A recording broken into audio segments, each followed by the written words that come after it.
A few weeks ago, Phil Gramm, the chief economics advisor to presidential candidate John McCain, created a major furor when he called Americans whiners.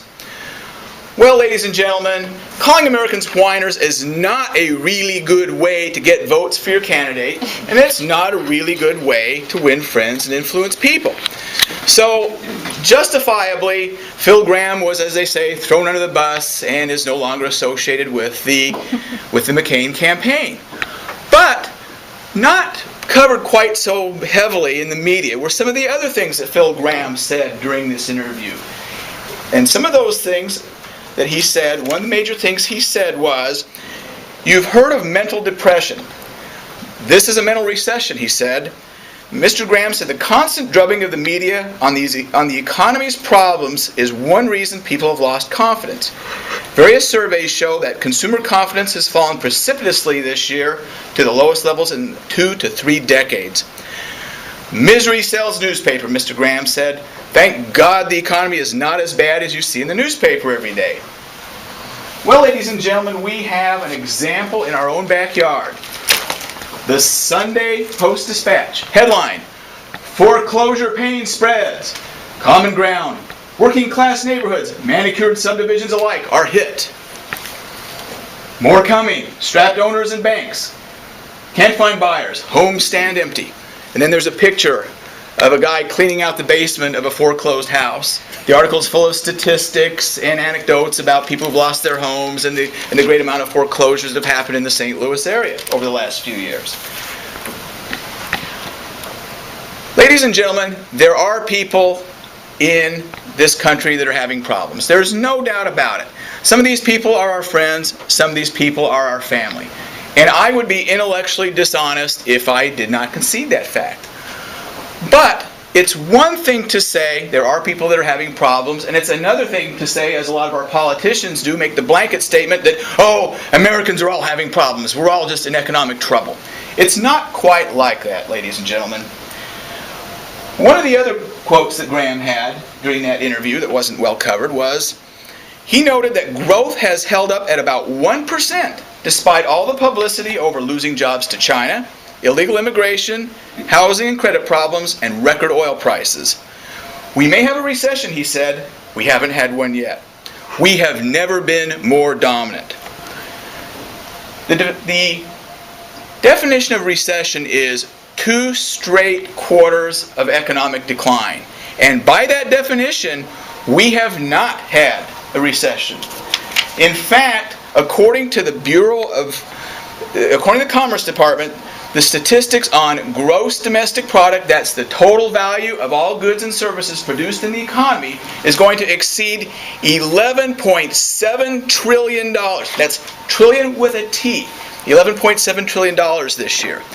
Now, that compares to where we were a number of years ago. If you look back to 1960 and use inflation-adjusted gross domestic product numbers back then, it was $2.5 trillion. Today, $11.7 trillion. In that same period, population has gone from 180 million people to 304 million people. So in other words, our economy, our gross domestic product has more than quadrupled, while population has gone up by less than doubled.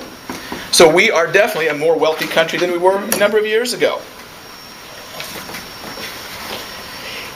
And in addition, if you look at our economy compared to the economies of the rest of the world, if you take non-inflation adjusted gross domestic product, it amounts to $45,000 for every man, woman, and child in this country. That's $5,000 more than Germany. Over $10,000 more than Japan. And that big bugaboo China that we're all so scared of, it's 20 times as great as the gross domestic product per person in China. Those people in China their gross domestic product is about $2,500 per person right now compared to ours. So we are a far more stronger economy than those places, and a much bigger one and a much more powerful one. Another statistic that's looked at a lot is unemployment. Our unemployment right now is right around 5.5%. You go back to 1960, was 5.5% back then as well. And I keep using 1960 because that's kind of, to me, the beginning of the modern world. I was born in 1955, and I can kind of remember 1960, so I kind of like that date. But, as I said, unemployment back then was also 5.5%.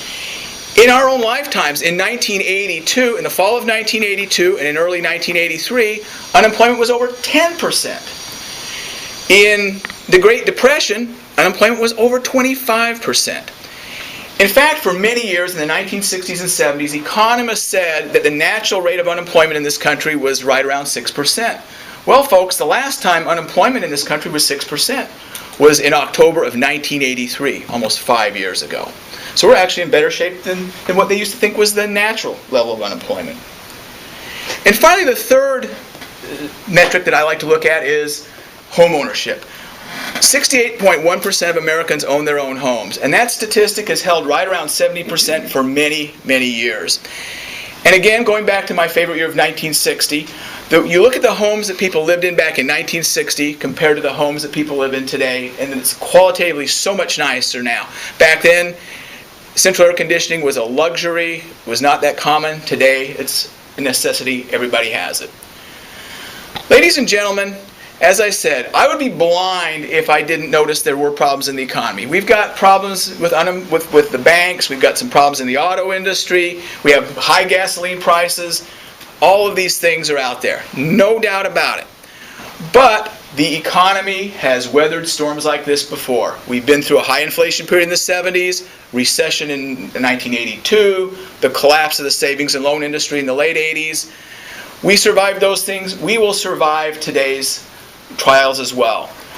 There's an old saying, the glass is either half full or half empty. With the size of the economy that this country has, I believe the glass is definitely half full. When Phil Gramm said, "We have never been more dominant," Phil Gramm was right. Mr. Toastmaster.